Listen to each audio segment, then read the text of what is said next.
नमस्कार, मैं रचना शर्मा। चढ़ती कला टाइम टीवी देख रहे सभी दर्शकों का स्वागत करती हूं। आप देख रहे हैं हरियाणा के समाचार। समाचारों की शुरुआत से पहले एक नजर आज की मुख्य सुर्खियों पर।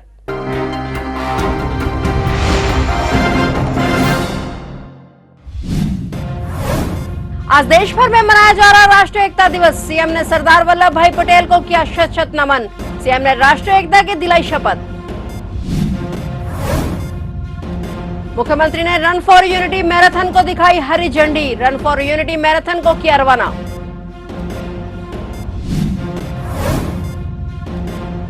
गन्ने की कीमतों में जल्द होगी बढ़ोतरी। कृषि मंत्री जेपी दलाल ने दी जानकारी।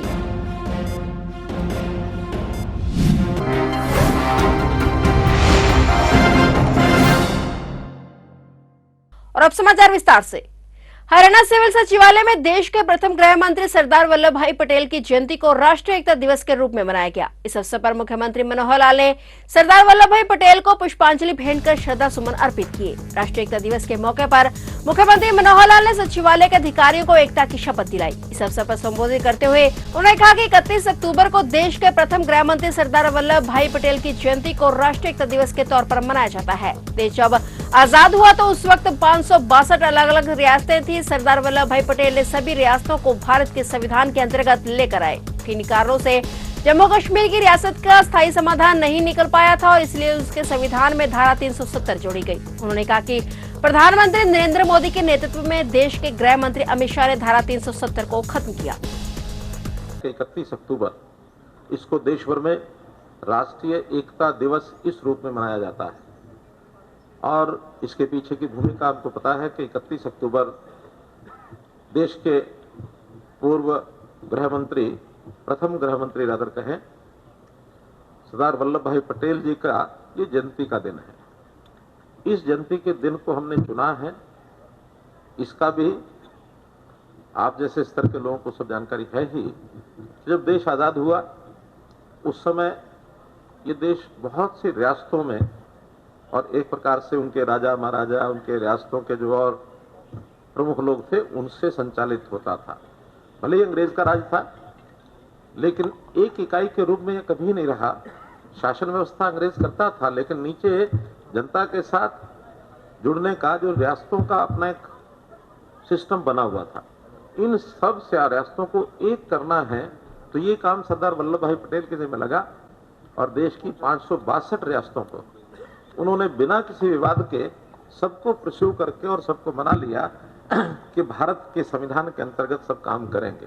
सरदार वल्लभ भाई पटेल की जयंती के उपलक्ष्य में ट्राइडेंट हिल्स पिंजौर में रन फॉर यूनिटी मैराथन का आयोजन किया गया, जिसमें हरियाणा के मुख्यमंत्री मनोहर लाल ने मुख्य अतिथि के रूप में शिरकत की। मुख्यमंत्री का स्वागत हरियाणा विधानसभा अध्यक्ष ज्ञानचंद गुप्ता और पूर्व विधायक कालका लतिका शर्मा ने किया। मुख्यमंत्री ने रन फॉर यूनिटी मैराथन को हरी झंडी दिखाकर रवाना किया। रन फॉर यूनिटी मैराथन में काफी संख्या में स्कूली बच्चों और नागरिकों ने भाग लिया।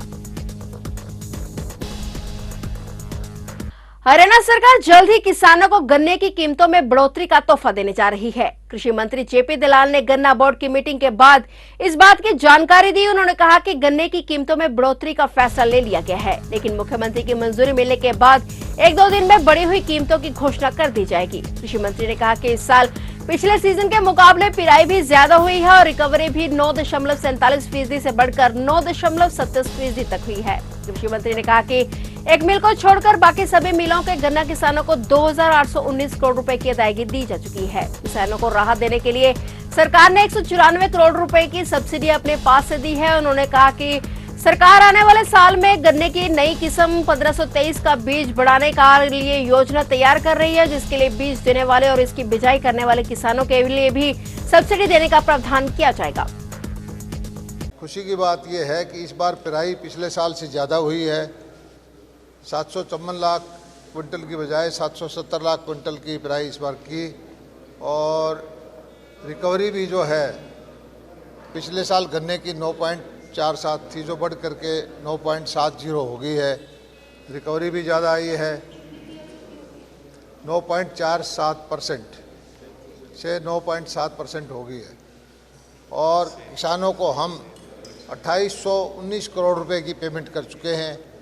एक मिल को छोड़ करके उस मिल का, क्योंकि बाईफर में गया हुआ है, सुप्रीम कोर्ट में, हाई कोर्ट में डिस्प्यूट चले गए और उस मिल का मैनेजमेंट हमने सरकार अपने आप चला रही है, उसको छोड़ करके बाकी सब की पेमेंट हम कर चुके हैं। सरकार ने भी 194 करोड़ रुपए की सब्सिडी अपने पास से दी है ताकि किसानों को सहायता मिल सके। हरियाणा के गृह मंत्री अनिल विज ने कहा कि राज्य के सभी जिला पुलिस अधीक्षकों को निर्देश दिए गए हैं कि अपने अपने जिलों की जांच पड़ताल करें। यदि 1 साल से अधिक की लंबी अवधि का कोई मामला पाया जाता है तो संबंधित अधिकारी और कर्मचारी के खिलाफ कार्रवाई की जाएगी। विज मीडिया कर्मियों द्वारा पूछे गए सवालों के जवाब दे रहे थे। इस दौरान उन्होंने आप पार्टी और आप कन्वीनर पर तंज कसते हुए कहा कि केजरीवाल जी बहुत हाँकते हैं कि सबसे ईमानदार आप पार्टी है और शायद देश की कोई ऐसी सरकार हो जिसके इतने मंत्री जेल में हो। उन्होंने कहा कि कोर्ट द्वारा सिसोदिया की बेल रिजेक्ट करने से ही अरविंद केजरीवाल की सारी बातों का जवाब मिल जाता है। वहीं उन्होंने दीपेंद्र सिंह हुड्डा द्वारा दी गई प्रतिक्रिया के संबंध में जवाब देते हुए कहा कि इसका मतलब इन्होंने फैसला ही ले लिया है। जो कोर्ट पे मामले चल रहे हैं और कोर्ट के मामलों पर क्या भूपेंद्र सिंह हुड्डा का अधिकार चलेगा और क्या दीपेंद्र सिंह हुड्डा उसका फैसला करेगा, जबकि फैसला कोर्ट ने करना है। वहीं उन्होंने तीखा हमला करते हुए कहा कि समय आएगा और हुड्डा साहब जेल में होंगे, यह पक्की बात है। इसमें इस रिजेक्ट करने से ही केजरीवाल जी की सारी बातों का जवाब दिया गया। केजरीवाल जी बहुत हाँकते हैं कि सबसे ईमानदार पार्टी है और शायद देश की ऐसी कोई सरकार हो जिसके इतने मंत्री जेल में हों, और ये गिरफ्तार करने पर तो आरोप लगा सकते हैं,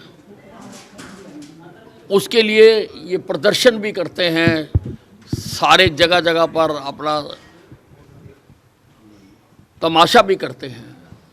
लेकिन कोर्ट के बारे में ये क्या कहेंगे? कोर्ट इनकी बात को क्यों नहीं सुन रहा? ये पहले चाहे इनके दूसरे साथी हैं जो जेल के अंदर हैं, उनको भी ये कहते थे, एक बार तो भविष्यवाणी कर दी थी उन्होंने कि जी बेल हो जाएगी, नहीं हुई। और बार बार ये जो है कोर्ट तो इनको अपनी बात रखने का मौका भी देती है, तो कोर्ट के ऊपर तो ये आरोप नहीं लगा सकते किसी भी प्रकार का। आज जो मीटिंग हुई है सर, मीटिंग का क्या मकसद था? किस कल रिगार्डिंग होगा सर? पुलिस में कुछ परचेज को लेकर के बैठक की थी आपने? नहीं, ये काफ़ी कुछ आइटमें काफ़ी देर से पेंडिंग थी, वो परचेज थे। वो परचेज कमेटी की मीटिंग होती है, उसमें मैं और मंत्री जी दोनों इसमें थे और उसमें सारी आइटमें क्लियर हो गई हैं। 1-2 आइटम उसमें हमने रीटेंडर के लिए किए। आपने कहा था कि भूपेंद्र सिंह हुड्डा के लिए मैंने जेल में कमरा तैयार करा रखा है। दीपेंद्र का कहना है ऐसी कोई ताकतें नहीं बनी जो हुड्डा साहब को जेल करवा सके।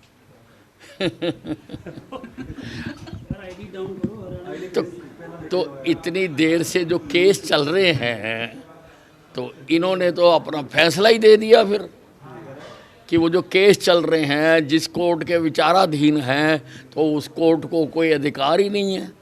उस कोर्ट के ऊपर दीपेंद्र हुड्डा का अधिकार चलेगा, दीपेंद्र हुड्डा उसका फैसला करेगा। तो कोर्ट ने फैसला कर रहे हैं और समय आएगा हुड्डा साहब जेल में होंगे, ये पक्की बात है। दिल्ली से सटे फरीदाबाद में एक सनसनीखेज मामला सामने आया है, जहां एक मजदूर ने अपने ही ठेकेदार पर तेज धार ब्लेड से हमला कर उसे बुरी तरह से जख्मी कर दिया। दरअसल मजदूर ठेकेदार से अपनी दिहाड़ी के 300 रुपए मांग रहा था, लेकिन ठेकेदार ने उसे अगले दिन दिहाड़ी देने के लिए कहा था। इसी पर नाराज मजदूर ने अपने ठेकेदार पर तेजधार ब्लेड से हमला कर दिया, जिसके चलते उसके शरीर पर लगभग 1 दर्जन से ज्यादा गहरे ब्लेड लगे हैं, जिसके चलते उसकी हालत काफी नाजुक बनी हुई है। उसे फरीदाबाद के बादशाह खान सिविल अस्पताल में प्राथमिक उपचार देने के बाद दिल्ली के सफदरजंग अस्पताल में इलाज के लिए रेफर कर दिया गया है। ये कुछ क्या नाम है 2 पेंटर थे जो उनका साथ का था, कुछ पैसे के लेन देन के बेस पे इनकी हाथापाई हुई और इसको शायद अंदाजा नहीं था। उसने कुछ वेपन निकाल के मार दिया इसको। बाकी हम तो घर पे थे, हमें पता चला, हम दौड़ गए। अच्छा, कितने पैसे का लेन देन है पता चला? कुछ पैसे 3 दिन की दिहाड़ी बता रहा था वो, 200-300 रुपए, 200 रुपए। वो कह रहा था मेरे 3 दिन की दिहाड़ी है। अच्छा। भाई मुझे 300 रुपए मिले अभी तक। अच्छा, तो कुछ लेने में तो पहले क्या शराब पिलाई? पहले शराब में तो सारे ही लुप्त हैं जितने भी है। मंडल रोजगार कार्यालय की ओर से डीएवी पीजी कॉलेज करनाल में रोजगार मेला लगाया गया, जिसमें एडीसी डॉक्टर वैशाली शर्मा ने मुख्य अतिथि के तौर पर शिरकत की और रोजगार विभाग की ओर से कॉलेज में रोजगार मेला लगाया गया है, जिनमें 19 से 20 कंपनियां बच्चों को रोजगार मुहैया करवाने के लिए आई हुई हैं। उन्होंने कहा कि लगभग 1000 से अधिक बच्चों ने रोजगार मेले में अपना रजिस्ट्रेशन करवाया है। तकरीबन 450 वैकेंसी है। उन्होंने कहा कि जो भी बच्चे रोजगार की तलाश में यहाँ आए हैं या उन्हें उनकी योग्यता के आधार पर रोजगार दिया जाएगा। बहादुरगढ़ शहर से एक दिल दहला देने वाला हादसा सामने आया है, जहां एक घरेलू एलपीजी सिलेंडर फटने के कारण मां बेटी की मौत हो गई, वहीं दूसरी बेटी गंभीर रूप से घायल हो गई। हादसा बहादुरगढ़ के कुम्हारों वाले मोहल्ले में हुआ। घटना की सूचना मिलते ही शहर थाना पुलिस और फायर ब्रिगेड के कर्मचारी मौके पर पहुंचे और मामले की जांच में जुट गए। वहीं मां बेटी के शव को पोस्टमार्टम के लिए बहादुरगढ़ के सामान्य अस्पताल भिजवाया गया। इस हादसे में घायल 3 साल की एक छोटी बच्ची की गंभीर हालत को देखते हुए उसे पीजीआई रोहतक इलाज के लिए भेजा गया है। 3 साल की मासूम अस्पताल में जिंदगी और मौत की जंग लड़ रही है। घरौंडा के पास सड़क पार करते समय अज्ञात वाहन की टक्कर लगने से एक व्यक्ति की मौत हो गई। जानकारी के अनुसार हकीकत नगर निवासी राजकुमार 3 व्हीलर चलाकर अपने परिवार का पालन पोषण कर रहा था। अचानक उसका 3 व्हीलर खराब हो गया और घरौंडा के पास वह मिस्त्री को देखने के लिए पैदल सड़क क्रॉस कर रहा था और इस दौरान किसी अज्ञात वाहन ने उसे टक्कर मार दी। टक्कर लगने से राजकुमार गंभीर रूप से घायल हो गया। घायल को उपचार के लिए अस्पताल ले जाया गया, जहां डॉक्टरों ने उसे मृत घोषित कर दिया। पुलिस ने इस मामले में अज्ञात वाहन चालक के खिलाफ केस दर्ज कर कार्रवाई शुरू कर दी है। तो ये थे हरियाणा के समाचार, और नए समाचारों के साथ फिर से हाजिर होंगे। तब तक के लिए देखते रहिए चढ़ती कला टाइम टीवी।